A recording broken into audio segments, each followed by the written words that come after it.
So before we go ahead to next topic, जो हमारा last lecture में हमने देखा था उसको फटाफट से एक बार रिवाइज करेंगे। तो अगर आपको याद होगा हमने लास्ट लेक्चर में we have started with potentiometer, क्योंकि आज का जो अगला टॉपिक है वो वापस से पोटेंशियोमीटर का एप्लीकेशन ही है। तो हमको पहले अच्छे से पता होना चाहिए पोटेंशियोमीटर क्या है, और बिकॉज वी आर रिवाइजिंग तो मैं ज़्यादा डिटेल्स में जाऊँगा नहीं, जस्ट वेरी बेसिक थिंग।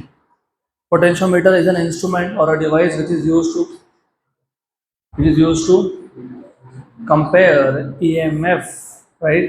या फिर potentiometer is a device which is used to determine unknown EMF in comparison with known EMF. तो पोटेंशियोमीटर यूज करके हम अननोन EMF फाइंड करते हैं, but in comparison with known EMF। तो जहाँ पे भी कंपैरिजन वर्ड हो वहाँ पे क्या होता है, रेशो।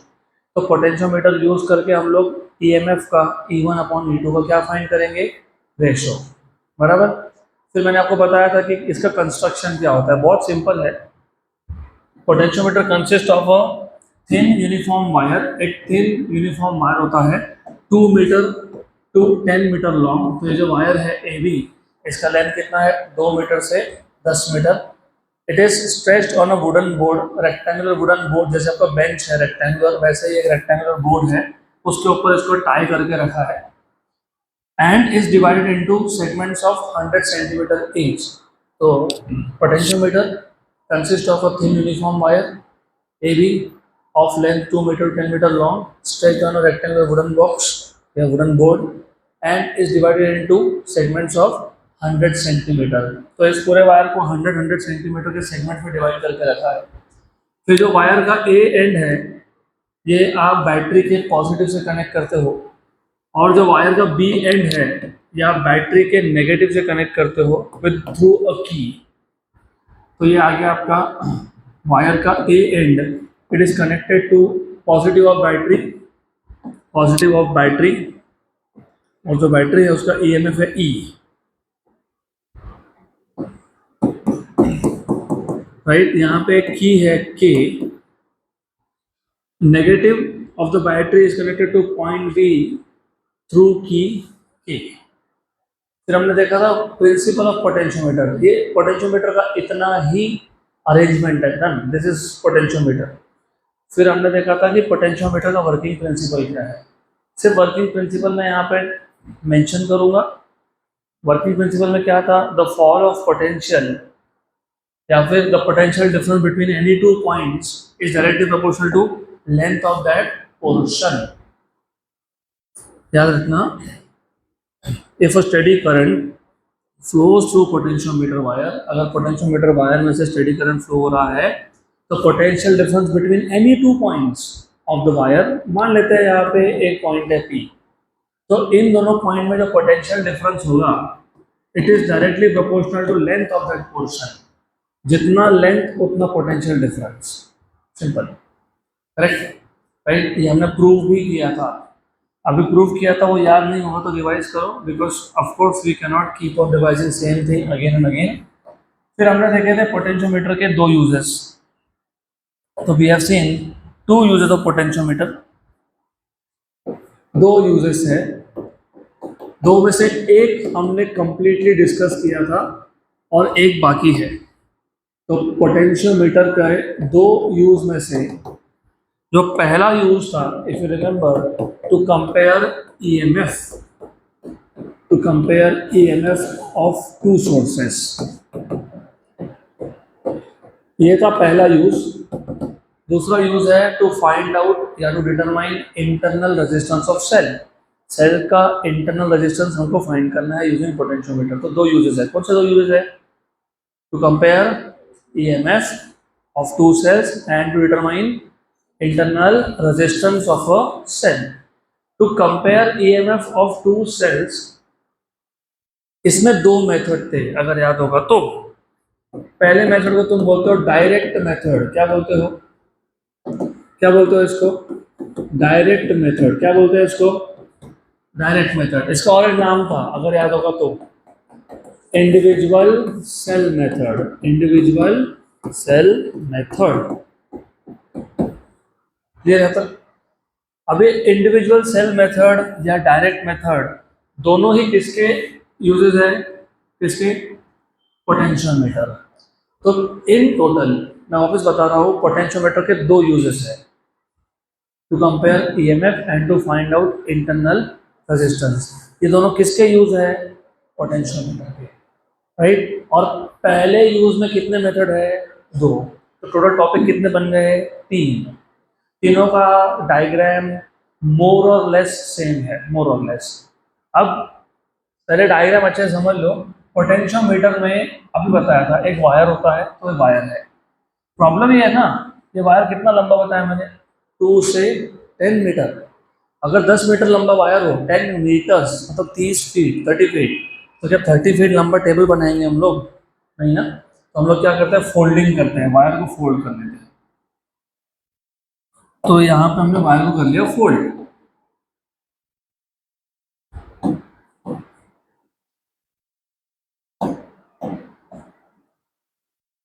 ओके, तो ये वही पोटेंशियोमीटर का वायर है, सिर्फ इस वायर को हमने फोल्ड करके रखा है, फोल्डेड है।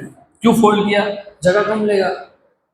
वायर को सीधा सीधा सीधा सीधा लगाओ या फिर फोल्ड करके लगाओ तो जगह कहाँ कम लगती है, फोल्ड करके रखने में। ये पॉइंट ए है वायर का और ये पॉइंट बी है। ओके, और मैंने अभी बताया तुमको, ए वायर का ए पॉइंट कहाँ कनेक्टेड है, पॉजिटिव ऑफ द बैटरी। तो यहाँ से एक पॉइंट निकलेगा जो पॉजिटिव ऑफ द बैटरी को जाएगा। तो यहाँ पे आ गया आपका positive of the battery.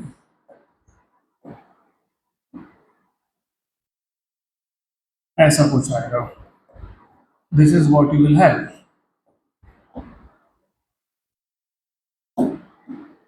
Okay, ये हो गया बैटरी विद ईएमएफ ई, ये पॉजिटिव या नेगेटिव। बी किसको कनेक्टेड था, नेगेटिव को, लेकिन थ्रू अ की। यहाँ पे एक की है और यहाँ पे एक रियोस्टैट है। अब रियोस्टैट का काम क्या है वो बाद में देखेंगे। रियोस्टैट होता है वेरिएबल रजिस्टर, और रियोस्टैट है आर एच। और यहाँ पे आ गया की के, ये क्लोज्ड। तो ये हो गया आपका पोटेंशियोमीटर का बेसिक बेसिक डायग्राम, राइट। अब ये जो बेसिक डायग्राम है ना, इसको याद रखना। ये हमको वापस 2 बार रखने वाला है आज, तो we will need this minimum 2 times. तो मैं इसको कॉपी करके रख देता हूँ, काम में आएगा हमारे। अब जो पहला मेथड है डायरेक्ट मेथड, यहाँ पे हमने 2 सेल्स कैसे कनेक्ट किए थे याद होगा आपको। 2 सेल कैसे कनेक्ट करते हो, ए पॉइंट से ऊपर 2 सेल लगाते हो तो पैरेलल में, कैसे लगाते हो, पैरेलल में। तो यहाँ पे आप 2 सेल कनेक्ट करोगे इन पैरेलल, इन पैरेलल। यहाँ पे 2 सेल है आपके पास, ये एक सेल, ये एक सेल, यहाँ पे एक की, यहाँ पे एक की। ये सेल है जिसका ईएमएफ E1 है और दूसरा सेल है जिसका ईएमएफ E2 है यहाँ पे। और E1 ऊपर की E2 ऊपर कोई फर्क नहीं पड़ता, कहीं भी कुछ भी लगा दो, डजंट मैटर। इसको E1 बोलना है चलेगा, फिर इसको K1, ये जो, इसको K1 बोल देना, इसको E2 बोल दो, तो इसको K2 की बोल देना, बस इतना ही है। तो E1 और E2 दोनों का पॉजिटिव टर्मिनल, दोनों का पॉजिटिव टर्मिनल कॉमन करके कहाँ लगाया, ए को। और ए खुद कहाँ कनेक्टेड था, पॉजिटिव ऑफ बैटरी, बराबर यहाँ तक पक्का। और जो नेगेटिव है दोनों का, वो की के थ्रू, K1 K2 के थ्रू कॉमन कनेक्ट करके यहाँ पे क्या लगा दिया, गैल्वेनोमीटर। क्या लगा दिया, गैल्वेनोमीटर। यहाँ तक क्लियर, राइट। अब ये हो गया आपका construction of the potentiometer to find out EMF with which method, direct method. अब इसको 2 केसेस में डिवाइड करेंगे। केस वन में K1 को क्लोज रखा है, K2 को ओपन रखा है। K1 को हमने क्लोज रखा था और K2 को हमने ओपन रखा था। जब आप K1 को क्लोज रखते हो तो E1 सर्किट में होता है और K2 ओपन है तो E2 सर्किट में है क्या, नहीं, क्योंकि वहां पे सर्किट कंप्लीट नहीं हुआ। तो व्हेन की K1 is closed, K2 is open, E1 is in the circuit, E2 is not in the circuit. यहाँ तक क्लियर? गुड। और गैल्वेनोमीटर से करंट पास हो रहा था, फिर हमने क्या किया, हमने ये जो गैल्वेनोमीटर को जॉकी लगाया हुआ है वो ए से बी तक स्लाइड करते करते गए और एक पॉइंट ढूंढ लिया P, such that the current through galvanometer is 0. तो जो P पॉइंट है इसको नल पॉइंट बोलते हैं, और जो लेंथ ऑफ AP है इसको बोल देते हैं L1, राइट। तो हमने क्या किया, हमने K2 को ओपन रखा, K1 को क्लोज रखा, ऐसा पॉइंट ढूंढा for which the current through galvanometer is 0। Good. और ये जो लेंथ आया AP इसको क्या बोल दिया, L1। यहाँ तक क्लियर? पक्का पक्का क्लियर? Sure sure clear? अब इसके बाद थोड़ा सा बेसिक्स पता होना चाहिए इसके लिए। अगर हम ऐसा बोल रहे हैं कि गैल्वेनोमीटर से करंट पास नहीं हो रहा है, इसका मतलब जो E1 सेल है वो करंट सर्कुलेट कर ही नहीं रहा है। तो करंट कौन सर्कुलेट कर रहा है, एक्सटर्नल बैटरी। कौन कर रहा है? अगर कोई सेल करंट सर्कुलेट नहीं करे तो उसका EMF यूज होता ही नहीं है, और अगर EMF यूज नहीं हो तो मैं A पॉइंट और P पॉइंट इन दोनों के बीच में अगर मैं वोल्टेज मेजर करता हूँ तो वोल्टेज कितना मिलेगा मेरे को, E1, क्योंकि ड्रॉप हुआ ही नहीं ना। ड्रॉप कब होता है, जब करंट पास हो। यहाँ पे ड्रॉप हुआ ही नहीं, तो इस बैटरी का, इस सेल का पूरा EMF कौन से दो पॉइंट पे मिलेगा हमको, A और P, करेक्ट। फिर हमने लिखा था E1 equal to IRAP। R अगर आपको याद होगा रेजिस्टेंस होता है, resistance per unit length into length. Length कितना है, L1। तो रेजिस्टेंस क्या होता है, रेजिस्टेंस होता है resistance per unit length into length, resistance per unit length into length, resistance per unit length into length. Equation number 1। अब केस 2 में हमने K1 को रखा था ओपन और हमने K2 को कर दिया था क्लोज्ड। तो हम क्या करते हैं, कुछ नहीं है, सिर्फ कनेक्शन चेंज कर देते हैं, मतलब एक की यहाँ से निकालते हैं और यहाँ लगा देते हैं, बराबर। अब सर्किट में कौन है और कौन नहीं है, E1 नहीं है और E2 है। फिर वापस से हम एक नया नल पॉइंट ढूंढते हैं, इसको बोलते हैं P डैश। तो हमने नया नल पॉइंट ढूंढा और ये जो A से P डैश तक का लेंथ है इसको क्या बोल दिया, L2। क्या बोल दिया इसको, L2, बराबर। भाई नल पॉइंट मतलब करंट थ्रू गैल्वेनोमीटर इज 0।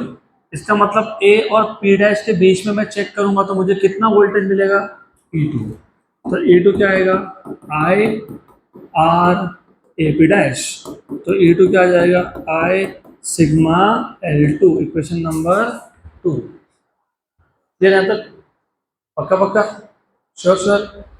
अब अगर आप नोटिस कर रहे हो एट अ टाइम सिर्फ एक ही सेल सर्किट में है। जब K1 क्लोज था तो E1 सर्किट में था, E2 नहीं था। जब K2 क्लोज है तो E2 सर्किट में और E1 नहीं है, इसलिए इसको क्या बोलते हैं, इंडिविजुअल सेल मेथड। इंडिविजुअल मतलब one cell at a time, correct. फिर इन दोनों को डिवाइड कर देंगे।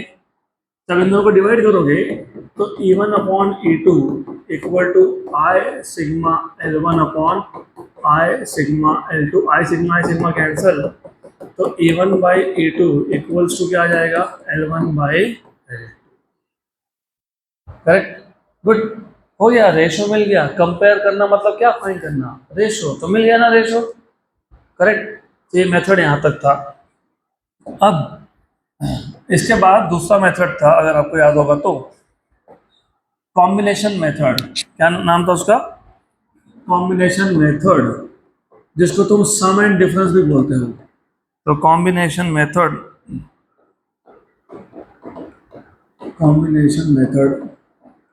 which is also known as sum and difference method, sum and difference method। But इस case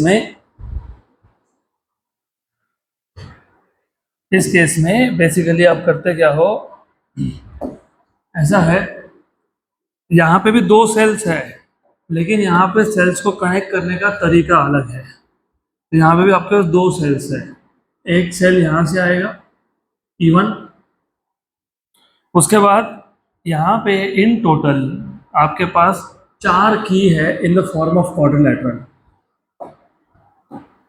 in the form of quadrilateral 4 की है यहाँ पे। ओके, ऐसा 4 की का अरेंजमेंट है।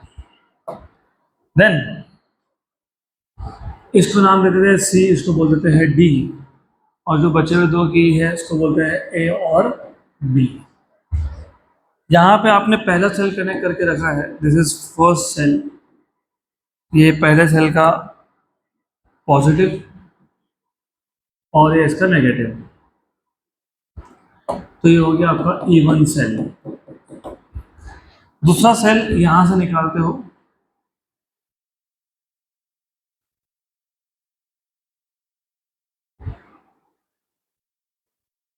तो दूसरा सेल यहां से निकलेगा, ये आएगा E2, तो यहाँ पे आपका आ जाएगा E2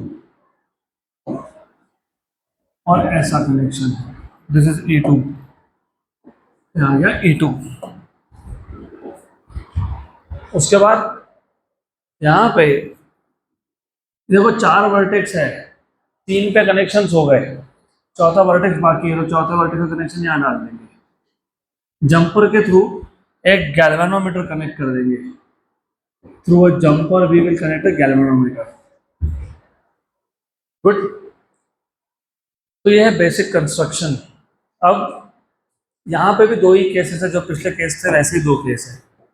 यहाँ पे केस 1 में अगर आपको याद होगा तो ए और बी को हमने क्लोज रखा था, सी और डी को हमने ओपन किया था, बराबर। ए और बी को हमने क्लोज रखा था और सी और डी को हमने ओपन किया था, बराबर। तो जब मैं ए बी को क्लोज रखता हूँ तो E1 का नेगेटिव E2 के पॉजिटिव के साथ कनेक्ट हो गया। मतलब अगर चार्जेस इलेक्ट्रॉन E1 के नेगेटिव से निकल रहे हैं तो E2 को क्या कर रहा है, अट्रैक्ट। क्या कर रहा है, अट्रैक्ट। इसको बोलते हैं हेल्प करना, असिस्ट करना। तो E2 E1 को क्या कर रहा है, असिस्ट। क्या कर रहा है, असिस्ट। तो ये E1 and E2 are assisting each other, सही है। फिर करंट कैसे फ्लो होगा, फिर तुम एक नल पॉइंट ढूंढोगे P such that the current through galvanometer is 0, good, right. तो यहाँ पे तुमने P पॉइंट ढूंढा such that the length of AP equal to L1, लेकिन इस केस में E1 का नेगेटिव E2 के पॉजिटिव के साथ कनेक्टेड था। तो अगर आप A और P के अक्रॉस EMF मेजर करोगे तो आपको मिल जाएगा E1 plus E2 is equal to IRAP। तो E1 plus E2 equal to I sigma L1, equation number 1। Good. उसके बाद फिर क्या करते हैं, केस 2। केस 2 में हम लोग A और B को ओपन कर देते हैं, ओपन। C और D को क्लोज कर देते हैं, गुड। A और B को ओपन, C और D को क्लोज। मतलब अभी ऐसा होगा, ये दोनों ओपन हो जाएंगे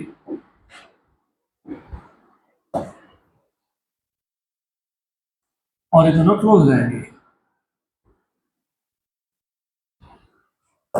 करेक्ट। इसका मतलब अभी E1 का negative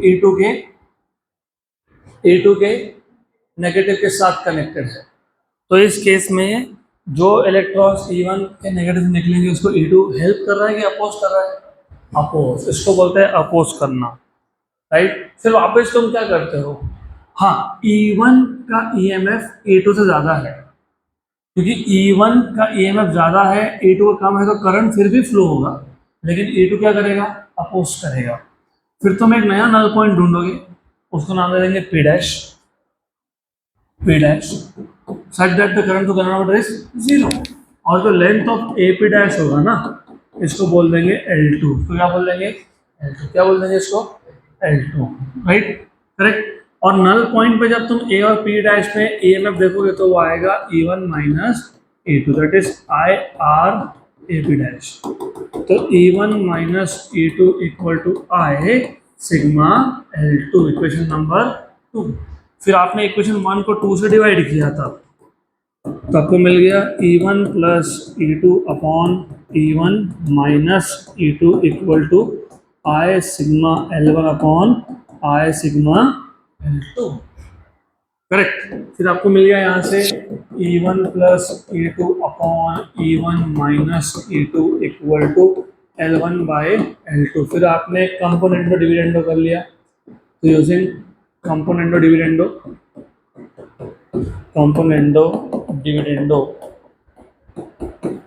you have E1 by E2 equals to L1 plus L2 upon L1 minus L।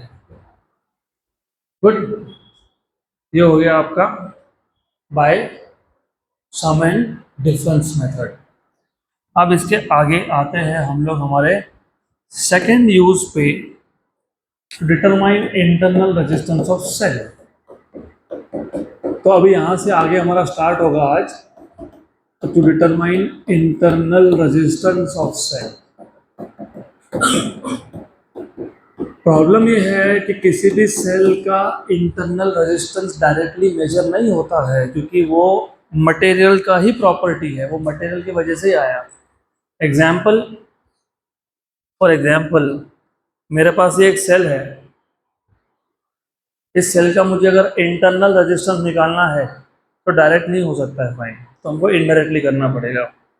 अब जब तुम इनडायरेक्टली इंटरनल रेजिस्टेंस फाइंड करना है तो हम लोग किसका यूज करते हैं, पोटेंशियोमीटर का। अब यहाँ पे कनेक्शंस कैसे है, कनेक्शन सर इंपॉर्टेंट है तो ध्यान देना। यहाँ पे भी ए पॉइंट से ऊपर आपके पास दो ब्रांचेस है, पैरेलल ब्रांचेस, लेकिन यहाँ पे दो सेल नहीं है, यहाँ पे सेल एक ही है। तो आपके पास दो पैरेलल ब्रांचेस है, यस, बट सेल तो एक ही है। सेल कितना है, एक है। सेल कितना है, एक है। जस्ट अ मिनट,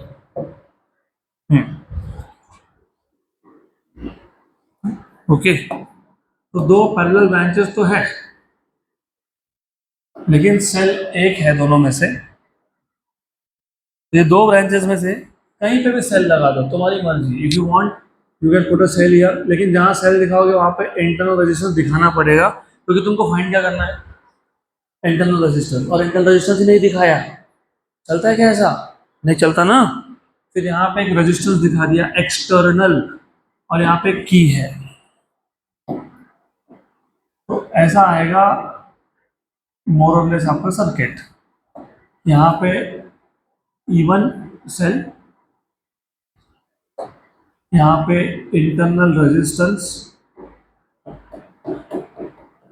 यहाँ पे एक्सटर्नल वेरिएबल रेजिस्टर, यहाँ पे एक की, इसको K1 नाम देता हूँ, और यहाँ से तुमने निकाल लिया गैल्वेनोमीटर।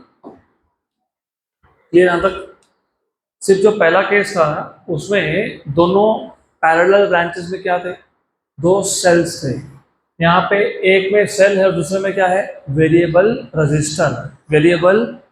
अब वेरिएबल क्यों मैं आखिरी में बताऊंगा, पूरा फॉर्मूला बनने के बाद कि वेरिएबल क्यों, लेकिन वेरिएबल रजिस्टर है इसलिए मैंने क्या दिया, एरो हेड, करेक्ट। यहाँ पे भी दो केसेस है, और कौन से दो केसेस है यहाँ पे, केस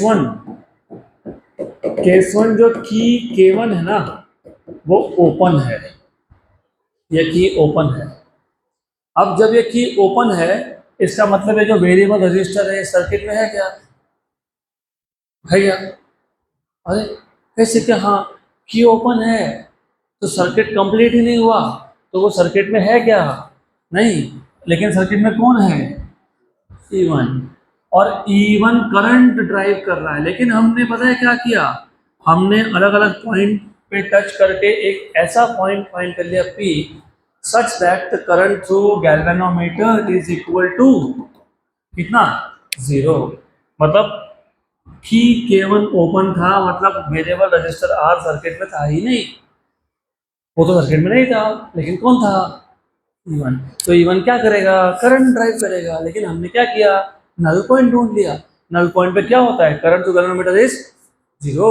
क्या होता है, जीरो। क्या होता है, जीरो। Very good. अगर मैं ए और पी पॉइंट का डिस्टेंस मतलब लेंथ इसको L1 बोल देता हूँ, ओके।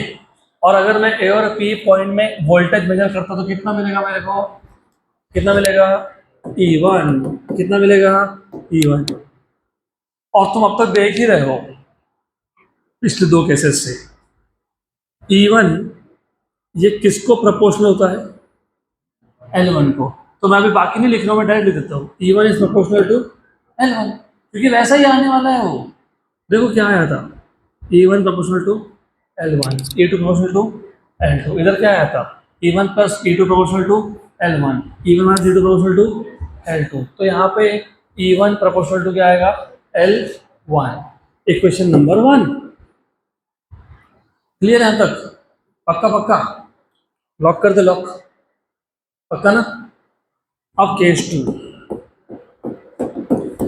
टू में जो K1 की है ना, वो कौन है, क्लोज्ड है। वो कौन है, क्लोज्ड है, उसको बंद कर दिया, बंद कर दिया, क्लोज कर दिया। तो अभी register, variable resistor R circuit में है कि नहीं है, है। और फिर हम लोग वापस से एक नल पॉइंट ढूंढेंगे, P dash such that the current to galvanometer is zero. और ये जो length of A P dash होगा इसको बोल देंगे L2। क्या बोलेंगे इसको, क्या बोलेंगे इसको, मतलब गैल्वेनोमीटर से करंट जा रहा है क्या, नहीं, लेकिन E1 करंट चला रहा है क्या, नहीं। हाँ इस बार हाँ, क्यों हाँ, क्योंकि तुम देख रहे हो ये एक क्लोज लूप बन गया। क्या बन गया ये, close conducting loop, close conducting path. तो गैल्वेनोमीटर से करंट नहीं गया तो नहीं गया, लेकिन इधर तो करंट घूम रहा है कि नहीं घूम रहा है, जा रहा है ना। हाँ वेरी गुड। अगर ये बैटरी ने करंट आई ड्राइव किया है तो इसको तुम I1 नाम दे दो। अगर तुम बैटरी का करंट दिखाई नहीं रहे हो, नहीं दिखा रहे हो, तो तुम इसको भी नाम आई दे सकते हो, वो तुम्हारी मर्जी है, नाम कैसा देना है वो तुम्हारी इच्छा। तो ठीक है, I1 लिखना है, आई लिखना है, जो लिखना है वो लिखो। अभी फिलहाल मैं आई लिख देता हूँ, यहाँ तक क्लियर, पक्का पक्का, श्योर श्योर, 100%। अब अगर मैं ए से पी डैश में वोल्टेज मेजर करता हूँ तो मुझे E1 मिलेगा कि E1 से कम मिलेगा, E1 की E1 से कम। पिछले केस में क्या मिला था, E1। क्यों E1, क्योंकि पिछले केस में रजिस्टर था क्या, नहीं। तो लूप में करंट था क्या, नहीं। मतलब बैटरी का, सेल का एनर्जी यूज हो रहा था क्या, नहीं। अभी हो रहा है क्या, यस। और एक्सटर्नल रजिस्टर के अक्रॉस जो वोल्टेज होता है उसको क्या नाम दिया था हमने, potential difference, terminal potential difference. तो जब तुमने ये की को क्लोज करके रखा है तो आर सर्किट में आ गया, सर्किट में आ गया तो ये क्या बन गया, लूप। इस लूप में E1 ने क्या चला दिया, करंट। मतलब अभी इस सेल का एनर्जी क्या हो गया, यूज टू सम एक्सटेंट। और इस केस में एपी डैश के अक्रॉस अगर आप वोल्टेज मेजर करते हो तो अभी E1 नहीं बोल सकते उसको, क्योंकि अब वो E1 से कम आएगा, उसको बोलते हैं टर्मिनल पोटेंशियल डिफरेंस। वो प्रोपोर्शनल किसको होगा, L2 को, क्योंकि E1 किसको था, L1 को, तो V किसको होगा, L2 को। तो अगर मैं इन दोनों को डिवाइड कर दूं तो क्या आएगा, क्या आएगा, E1 बाई E2 क्या आएगा, E1 बाई V क्या आएगा, L1 by L2। Equation number 3, बराबर। हमने सिर्फ इक्वेशन नंबर 1 और 2 को डिवाइड कर दिया, बस बाकी कुछ नहीं किया।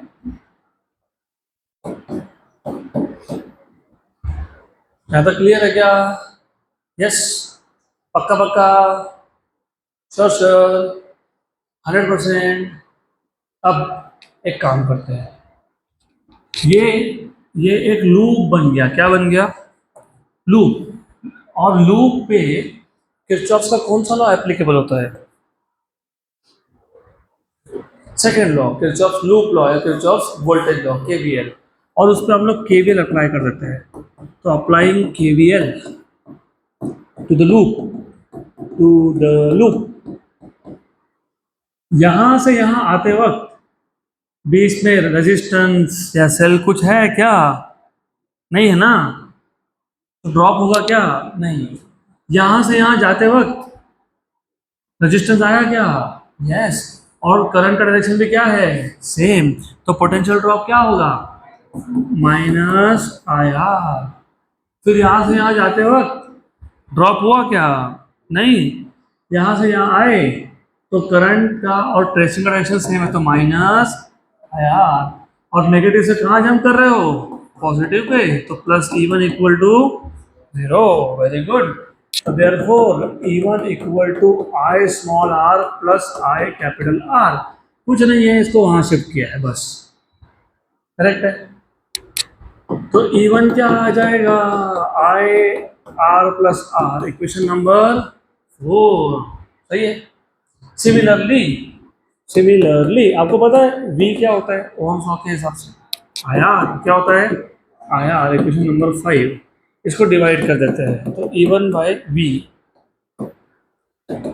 by V equal to small r plus capital R upon capital R, equation number 6। Equation 6 और equation 3, equation 3, equation 6, equation 6, equation 3, left hand side क्या है? तो राइट हैंड साइड क्या होगा?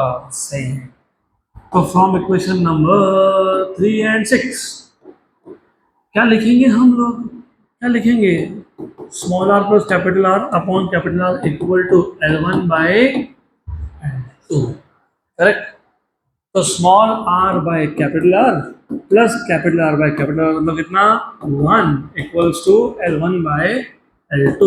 तो small r by capital R क्या आ गया? L1 by L2 -1। तो स्मॉल r इक्वल टू क्या आ गया? L1 minus L2 upon L2। और ये जो R यहाँ था वो यहाँ गया, तो ये बन गया फॉर्मूला। किसका फॉर्मूला? इंटरनल रेजिस्टेंस का फॉर्मूला। बराबर। मैंने बोला था कि तुमको मैं आखिरी में बताऊंगा कि वेरिएबल रजिस्टर क्यों चाहिए, क्योंकि अगर तुमको कैपिटल R की वैल्यू पता नहीं है ना, तो तुम स्मॉल r फाइंड कर ही नहीं सकते, क्योंकि स्मॉल r किस पे डिपेंड कर रहा है? कैपिटल R पे। बराबर।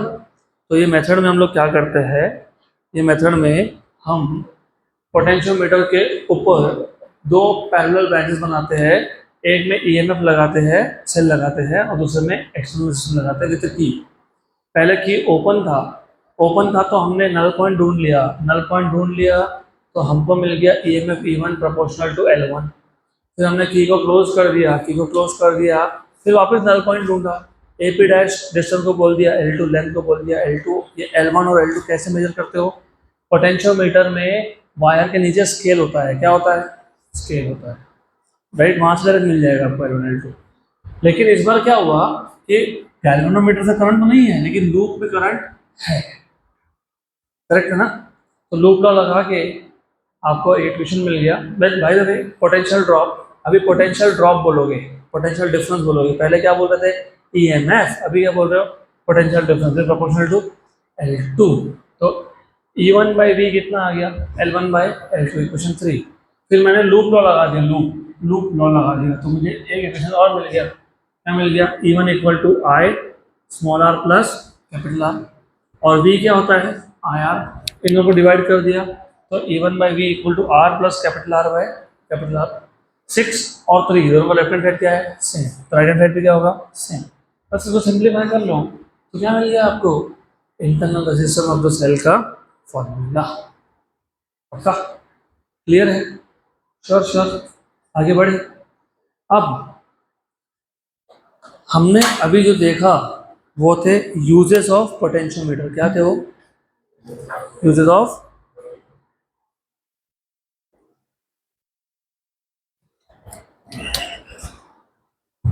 तो वो जो यूजेस थे वो प्योरली साइंटिफिक पर्पस के लिए थे। मतलब क्या? हम जैसे साइंस वाले लोग, हमारे पास पोटेंशियोमीटर होगा ना, हम यूज करेंगे ना। हमको पूछा होगा एक्सपेरिमेंट करने, तुम और मैं ही जाने वाले हो, नॉर्मल लोग तो जाएंगे नहीं ना। हमको पूछा होगा इंटरनल रेजिस्टेंस बताओ, हमको पूछा होगा ईएमएफ बताओ, जनरल पब्लिक को थोड़ी पूछते हैं कैसा, नहीं। लेकिन जनरल पब्लिक के लिए भी पोटेंशियोमीटर के यूजेस है, उसको हम बोलते हैं एप्लीकेशंस ऑफ पोटेंशियोमीटर। क्या बोलते हैं उसको? Applications of potentiometer. तो 3 प्रैक्टिकल एप्लीकेशंस है, उसमें से नंबर 1 है वोल्टेज डिवाइडर, नंबर 2 है ऑडियो कंट्रोल, और नंबर 3 है पोटेंशियोमीटर एज मोशन सेंसर। एक एक करके देखेंगे। What is the meaning of voltage divider? What do you understand by voltage divider? तो वोल्टेज को डिवाइड करेगा, दैट इज वोल्टेज डिवाइडर। सही बात है, करेक्ट है। लेकिन मैं क्वेश्चन इज कि वोल्टेज को डिवाइड करना ही क्यों है?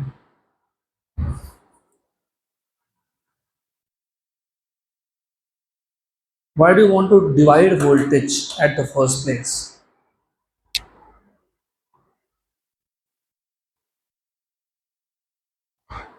एग्जाम्पल, पहले बात तो बताओ, हमारे घर में जो सप्लाई आता है वो एसी है कि डीसी है? AC. What is the meaning of AC supply and what is the meaning of DC supply? Alternating current and direct current. हाँ ठीक है.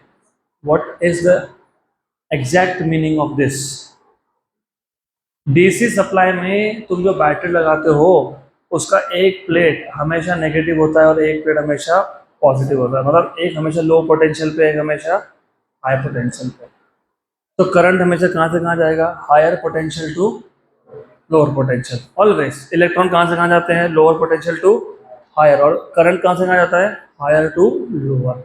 हमेशा ऐसा ही होगा, इसका मतलब current will always flow from higher potential to, इसको बोलते हैं यूनी डायरेक्शनल करंट। यूनी मतलब वन डायरेक्शन करंट। बराबर। करंट का डायरेक्शन चेंज होगा क्या यहाँ पे? नहीं होगा ना, याद रखूंगा आप, ठीक है। इस यूनी डायरेक्शनल करंट जो सोर्स प्रोड्यूस करता है उसको बोलते हैं डीसी सोर्स। क्या बोलते हैं? क्या बोलते हैं? DC source. तो जो सेल है वो है डीसी सोर्स। आप जिस किसी डिवाइस में सेल डालते हो वो डीसी सर्किट है, वो डीसी सोर्स पे चलता है। ये रिमोट कंट्रोल, ये सब क्या है? DC sources. हाँ, रिमोट कंट्रोल में सेल डाला वो क्या है? डीसी सोर्स है। अब अगर ऐसा हुआ कि एक प्लेट नेगेटिव था, दूसरा पॉजिटिव था, अब उल्टा हो गया, पॉजिटिव वाला नेगेटिव बन गया, नेगेटिव वाला पॉजिटिव, बराबर। फिर वापस हुआ पॉजिटिव वाला नेगेटिव, नेगेटिव वाला positive, positive negative, positive negative, चलते जा रहा है ऐसा। इस केस में क्या होता है?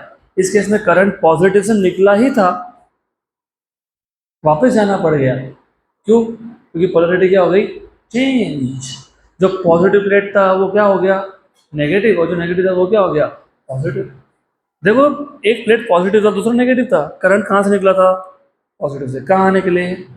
अब रास्ते में उल्टा हो गया ना, जब नेगेटिव प्लेट था वो क्या बन गया और पॉजिटिव क्या बन गया, तो करंट अभी उल्टा जाएगा। ऐसा चलता रहता है, इसको बोलते हैं बाय डायरेक्शनल करंट। क्या बोलते हैं? तो जो source bidirectional current produce करे उसको बोलते हैं एसी सोर्स। क्या बोलते हैं? अब थोड़ा सा मैं आता हूँ वोल्टेज डिवाइडर पे, अभी भी आऊँगा नहीं, 1-2 मिनट का और टाइम चाहिए। You know what is the supply voltage in your house? 230 volt AC at a frequency of 50 hertz.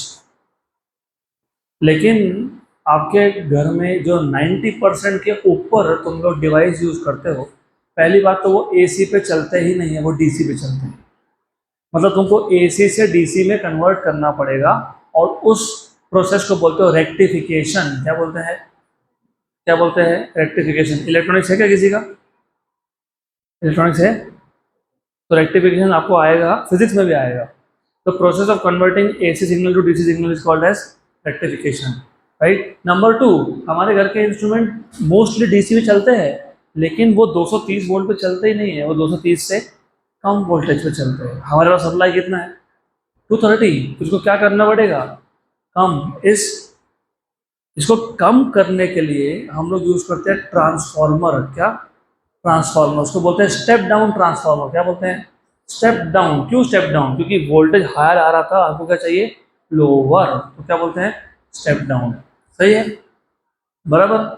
लेकिन वो जब एसी सप्लाई हो तब, अगर मेरे पास एक डीसी सप्लाई है, जैसे कि मेरे पास एक सेल है, अभी अच्छे से ध्यान देना, अच्छे से ध्यान देना, मेरे पास एक सेल है, सेल, जैसे ही मैंने, the moment I show one plate positive and other negative, जैसे मैंने एक प्लेट को पॉजिटिव दूसरे को नेगेटिव दिखा दिया, मतलब मैं क्या बोल रहा हूँ, ये कौन सा सोर्स है, डीसी, कौन सा ये, डीसी। और यहाँ पे रेजिस्टेंस है, मे बी शायद हो सकता है ये इंटरनल रेजिस्टेंस हो सकता है, ठीक है, हो सकता है, ठीक है। अब ये जो सोर्स है, याद रखो, भूलना नहीं, भूलना बिल्कुल नहीं, ये तो तुम्हारा पोटेंशियोमीटर, पोटेंशियोमीटर क्या है, सिर्फ एक वायर है, उसको क्या कनेक्ट कर दिया, क्या कनेक्ट कर दिया, बैटरी या फिर सेल। बैटरी का पॉजिटिव कहाँ कनेक्टेड है, ए पे, तो मैं यहाँ पे भी वही करने वाला हूँ, ये तुम्हारा है सेल, यहाँ पे पोटेंशियोमीटर वायर है, तो ये आ गया, पॉजिटिव कहाँ कनेक्टेड है, ए पे, और नेगेटिव कहाँ पे है, बी। करेक्ट, यहाँ तक क्लियर, पक्का, श्योर, 100%। अब यहाँ से यहाँ तक का जो वोल्टेज है ना, उसको हम बोलते हैं V, total voltage, total voltage है। इमेजिन, सिर्फ इमेजिन कर लो, अब तुमको पहले तो इसको इमेजिन करना पड़ेगा, नंबर 2 तुमको पता होना चाहिए what is the principle of potentiometer, मैंने आज ही बताया था, what is principle of potentiometer. The potential difference between any two points is directly proportional to length of that portion, length of that portion। अब अच्छे से समझ लो, मान लो ये 10 वोल्ट है, कितना ये, कितना ये, 10 वोल्ट। इमेजिन मेरे पास एक डिवाइस है, मेरे पास एक डिवाइस है, डिवाइस, सम डिवाइस, और वो जो डिवाइस है ना, और वो जो डिवाइस है वो 10 वोल्ट पे नहीं काम करता, वो 10 वोल्ट से कम वोल्टेज पे काम करता है, 10 वोल्ट से कम। मान लेते हैं वो, इमेजिन, इमेजिन वो डिवाइस 5 वोल्ट पे काम करता है, कितने वोल्ट पे काम करता है, 5। तो मैं पता है क्या करूँगा, ए बी, ए बी, ये पोटेंशियोमीटर वायर था, उसमें से डिवाइस का एक एंड कहाँ लगा दिया, ए पे, और दूसरा स्लाइड करवा रहे हैं, क्या करवा रहे हैं, स्लाइड। अगर मुझे 10 में से 5 ही वोल्ट यूज करना है ना, तो मैं डायरेक्ट सेंटर में टच कर दूंगा, क्यों, क्योंकि आधा ही वायर यूज हुआ, और तुम ही बोल रहे हो potential difference is directly proportional to length, total voltage कितना था, 10, मुझे कितना चाहिए, आधा, तो मैं टच कहाँ करूंगा, सेंटर में, तो वोल्टेज क्या हो गया, डिवाइड हो गया, क्या हो गया। अगर मुझे कम वोल्टेज चाहिए होगा, कम, 5 से भी कम, तो मैं इसको यहाँ लाऊंगा, मतलब मैं कम लेंथ यूज कर रहा हूँ। मुझे ज़्यादा चाहिए होगा तो मैं वहाँ लेके जाऊंगा, मुझे पूरा टाइम चाहिए होगा तो मैं बी तक लेके जाऊंगा, बराबर, ज़्यादा क्लियर, पक्का, सही है। तो ये स्लाइड करते करते तुम वोल्टेज को डिवाइड कर सकते हो, इसको बोलते हैं वोल्टेज डिवाइडर। देखो क्या बोला है, the potentiometer can be used as a voltage divider to continuously change the output voltage of a voltage supply। Good। One end of the device, device का एक एंड, मैंने भी बताया, डिवाइस का एक end, one end of the device is connected to positive point A. Positive point A क्यों बोला है, क्योंकि ए खुद कहाँ कनेक्टेड है, पॉजिटिव ऑफ द सेल को, बैटरी को, right. And the other end, जो दूसरा एंड था, is connected to a slider, तो दूसरा एंड कहाँ कनेक्ट किया, स्लाइडर पे, और स्लाइडर क्या कर सकता है, मूव हो सकता है अलोंग वायर ए बी। तो इस ए बी वायर के अलोंग ये स्लाइडर मूव हो सकता है, ठीक है, और मूव होगा तो वोल्टेज क्या होगा, वोल्टेज वी गेट्स डिवाइडेड, सही है, पक्का, श्योर, गुड। आ जाते हैं दूसरे एप्लीकेशन पे, ऑडियो कंट्रोल। अभी ऑडियो कंट्रोल क्या होता है, ऑडियो कंट्रोल क्या होता है, बड़ी काम की चीज़ है। Audio control is a very good thing, तुम सबने देखा है या तुम सबने यूज भी किया है इसको। How many of you have seen DJs, DJ, अरे ऐसा कैसा हो सकता है, नहीं देखा, डीजे वाले बाबू मेरा गाना बजा दो, डीजे देखा है, डीजे जो ऑपरेट करता है ना, उसके पास एक बड़ा सा मशीन होता है जिसमें बहुत सारे स्लाइडर होते हैं, वैसा स्लाइड करता रहता है। वो क्या करता है, मस्त ऐसा हेडफोन लेता है, एक कान पे लगाता है, फिर दूसरे को से स्लाइड करता है। हमको लगता है यार क्या स्टाइल मार रहा है, वो स्टाइल नहीं मार रहा है, वो कुछ सेटिंग कर रहा है। वो एक्चुअली पोटेंशियोमीटर यूज कर रहा है। वो स्लाइड कर रहा है। स्लाइड कर रहा है तो क्या चेंज हो रहा है, वोल्टेज। और वोल्टेज चेंज हो तो करंट चेंज होगा। मैं नहीं बोल रहा, ओम्स लॉ ने बोला है, V इक्वल टू आया। और अगर करंट चेंज हुआ तो ऑडियो का आउटपुट भी चेंज होगा। देखो, sliding potentiometers are commonly used in low power audio systems as audio control devices, right. तो वो एक स्लाइडिंग पोटेंशियोमीटर होता है, और एक होता है रोटरी, जिसमें तुम क्या करते हो, रोटेट करते हो। स्लाइडिंग में क्या करते हो, स्लाइड करते हो। रोटेटरी में क्या करते हो, रोटेट। अब rotary, they are very interesting and simple. Rotary में क्या होता है, रोटेटरी में ना, हम देखो यहाँ पे हमने वायर क्या लिया था, straight straight straight straight straight लिया ना, आगे ना, यस और नो, वेरी गुड। लेकिन रोटेटरी में ऐसा नहीं होता है। रोटेटरी में तुम्हारा जो वायर है ना, वो ऐसा होता है, ऐसा ऐसा। गुड। तो ये हो गया एक पॉइंट किसका, डिवाइस का।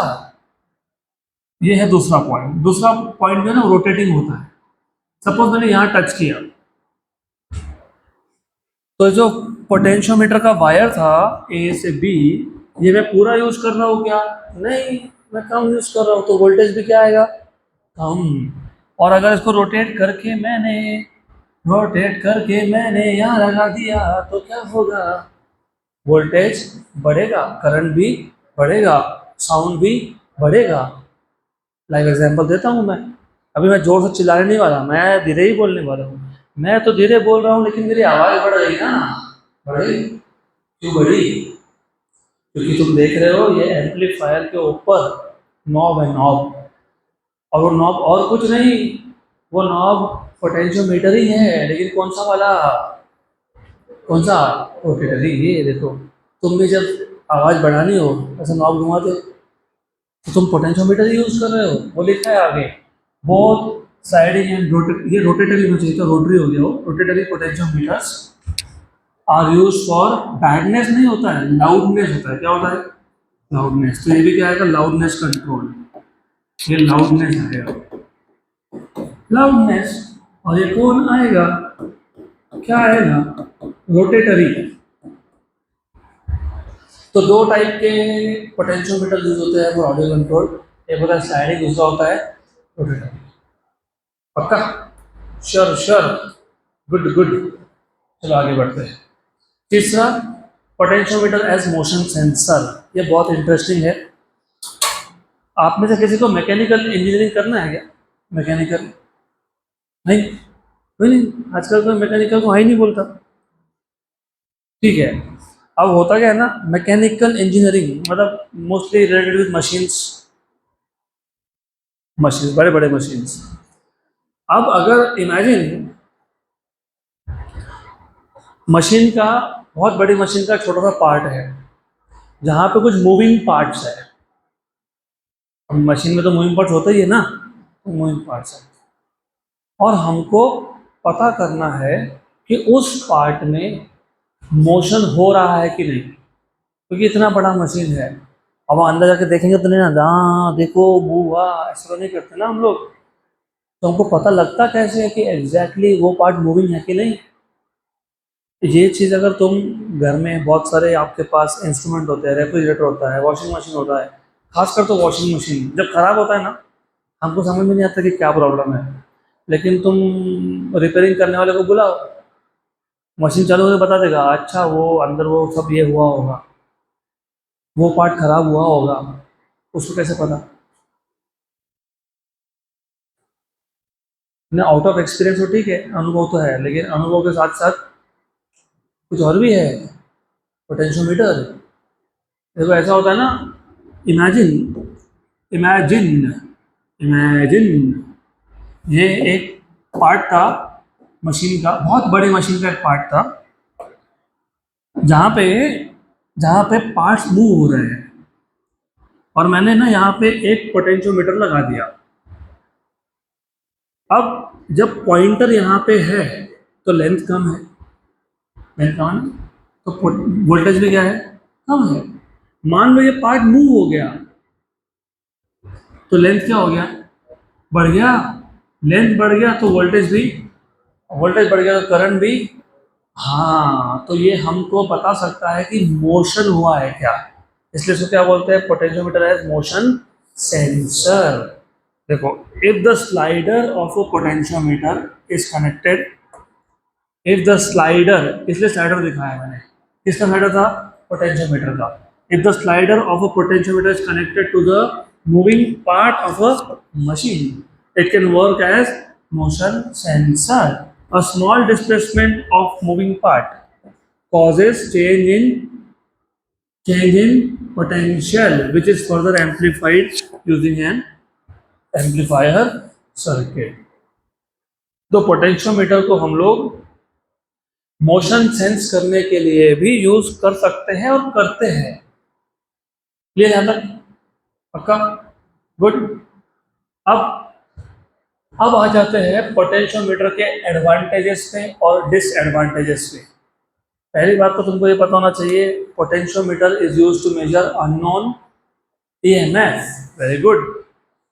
लेकिन पोटेंशियोमीटर तुम पोटेंशियल डिफरेंस फाइंड करने के लिए भी यूज कर सकते हो। You can find out EMF, yes, but you can also find out terminal potential difference. अब एक और इंस्ट्रूमेंट होता है जिसको बोलते हैं वोल्ट मीटर। क्या बोलते हैं, वो क्या मेजर करता है, वोल्टेज मतलब क्या, टर्मिनल पोटेंशियल डिफरेंस। तो वोल्ट मीटर ईएमएफ नहीं मेजर करता, वो क्या मेजर करता है, टर्मिनल पोटेंशियल डिफरेंस। हमको देखना है what are the advantages of potentiometer over voltmeter. तो दूसरा पॉइंट मैंने पहले बताया, potentiometers can be used to measure EMF of a cell as well as terminal potential difference. लेकिन वोल्ट मीटर क्या करता है, it measures only terminal potential difference. Potentiometer दोनों मेजर करता है, EMF and terminal potential difference, और voltmeter सिर्फ terminal potential difference. Potentiometer ये बहुत ज़्यादा सेंसिटिव है कंपेयर टू वोल्ट मीटर। बहुत सेंसिटिव मतलब आ जाता है इस एग्जाम्पल पे वापस। अब अगर यहाँ पे ये जो पोटेंशियोमीटर का पॉइंटर है, स्लाइडर है, ये थोड़ा सा भी शिफ्ट हुआ ना, थोड़ा सा भी मामूली से शिफ्ट हुआ, तो पोटेंशियोमीटर इतना सेंसिटिव है कि ये भी डिटेक्ट करके बता देगा कि वहाँ पे देखो, वहाँ पे थोड़ा सा मोशन हुआ है, इसलिए वोल्टेज में थोड़ा सा चेंज हुआ है। लेकिन वोल्ट मीटर नहीं बताएगा, इसलिए पोटेंशियोमीटर क्या है, मोर सेंसिटिव है कंपेयर टू वोल्ट मीटर, है ना। हम भी करते हैं ना ऐसा रियल लाइफ में, ऐसा गिदी गिदी करते हैं, किसी को ऐसा सिर्फ हाथ लगा दिया, अरे बहुत सेंसिटिव है ये, और किसी और को तुम कुछ भी करते रहो, कुछ नहीं होता। तो वोल्ट मीटर ऐसा है, कुछ नहीं होता। और पोटेंशियोमीटर कैसा है, टच किया तो सेंस, बराबर, तो ऐसा ही। अब जो ज़्यादा सेंसिटिव होता है ना, उसका लीस्ट काउंट कम होता है। तो least count of potentiometer is smaller than volt meter. What is the meaning of least count? The smallest measurement that you can make using an instrument is called as least count. Example, चलो real life के example से लेते हैं। Centimetre scale, centimetre scale use करके सबसे छोटा measurement कितना हो, 0.1 centimetre. What is least count of centimetre scale, 0.1।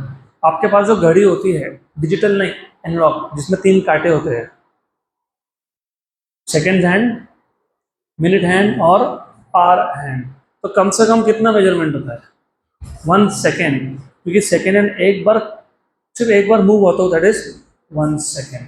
तो लीस्ट काउंट का मतलब होता है the smallest measurement that one can make using an instrument. तो पोटेंशियोमीटर का लीस्ट काउंट कम है, मतलब पोटेंशियोमीटर ज़्यादा एक्यूरेट है, और वोल्ट मीटर का लीस्ट काउंट ज़्यादा है। अब ऐसा तो नहीं है कि पोटेंशियोमीटर के सिर्फ एडवांटेजेस है, नहीं, डिसएडवांटेजेस भी है। हर एक के अपने अपने एडवांटेजेस डिसएडवांटेजेस होते ही है। इट इज नॉट कि सिर्फ एडवांटेज ही होगा, ऐसा नहीं है, डिसएडवांटेज भी है। मैं बताता हूँ पहला डिसएडवांटेज आपको।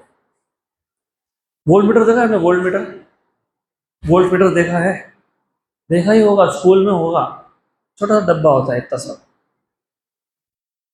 कैसे अपने को लगा तो अपन बैग में भी डाल के लेके जा सकते हैं, है ना? छोटा सा होता है। तो जो चीज़ तुम एक जगह से दूसरी जगह पे लेके जा सकते हो उसको बोलते हो पोर्टेबल। क्या बोलते हैं? तो वोल्ट मीटर इज पोर्टेबल। लेकिन पोटेंशियोमीटर, पोटेंशियोमीटर का वायर कितना लंबा था? 10 मीटर। मैंने फोल्ड भी कर लिया अगर, तो कम से कम 3 फीट का टेबल लगने वाला है। कितना? मतलब तुम्हारे बैंक जितना। उसको लेके जाओगे बैग में डाल के? नहीं जा सकते ना। तो पोटेंशियोमीटर इज नॉट पोर्टेबल। हाँ, तो पोटेंशियोमीटर पोर्टेबल है क्या? नहीं है, नहीं है। देखो, पोटेंशियोमीटर इज नॉट पोर्टेबल। बराबर। दूसरा डिसएडवांटेज, वोल्ट मीटर अगर आप देखोगे ना, वोल्ट मीटर में क्या होता है, आप कनेक्ट कर दो, डायरेक्ट रीडिंग मिल जाता है, 2 volt, 5 volt, 10 volt. Correct. Potentiometer में डायरेक्ट रीडिंग मिलता ही नहीं है, डायरेक्ट मेजरमेंट है ही नहीं यहाँ पे। पूरे पोटेंशियोमीटर के एप्लीकेशन में यूजर्स में बता दो मेरे को कहाँ पे मीटर लगा है, क्या मेजर कर रहा है? कुछ नहीं। अगर मुझे इंटरनल रजिस्टेंस मेजर करना है तो मुझे पहले क्या मेजर करना पड़ेगा? L1। फिर क्या करना पड़ेगा? और इस फॉर्मूला से क्या फाइंड करना पड़ेगा? Internal resistance. मुझे अगर सपोज ईएमएफ चाहिए, ईएमएफ, तो मैं पहले क्या मेजर करूंगा और क्या करूंगा? फिर इस फॉर्मूला से क्या मेजर करूंगा? ईएमएफ। डायरेक्ट मेजरमेंट हुआ क्या? डायरेक्ट मतलब क्या? डायरेक्ट देख के बता सकते हो। जैसे तुम्हारी गाड़ी के ऊपर स्पीडोमीटर होता है ना, देखा स्पीड, पता लग गया, अरे 40 किलोमीटर पर आवर। लेकिन अगर मैंने बोला कि तुमने इतना डिस्टेंस ट्रैवल किया इतने टाइम में, अब बताओ कितना स्पीड, तो तुम डिस्टेंस अपॉन टाइम, मतलब तुम एक फॉर्मूला से कैलकुलेट कर रहे हो, वो होता है इनडायरेक्ट मेजरमेंट। वो क्या होता है? और डायरेक्टली देख के बता दिया तो वो क्या होता है? Direct measurement. तो वोल्ट मीटर में तुम डायरेक्ट मेजरमेंट ले सकते हो, लेकिन पोटेंशियोमीटर में ले सकते हो क्या? नहीं। तो direct measurement of terminal potential difference और EMF is not possible in potentiometer. बराबर? पक्का? अभी अगला टॉपिक स्टार्ट करने का टाइम तो हमारे पास है नहीं, टाइम तो रुकना पड़ेगा, रुक जाते हैं।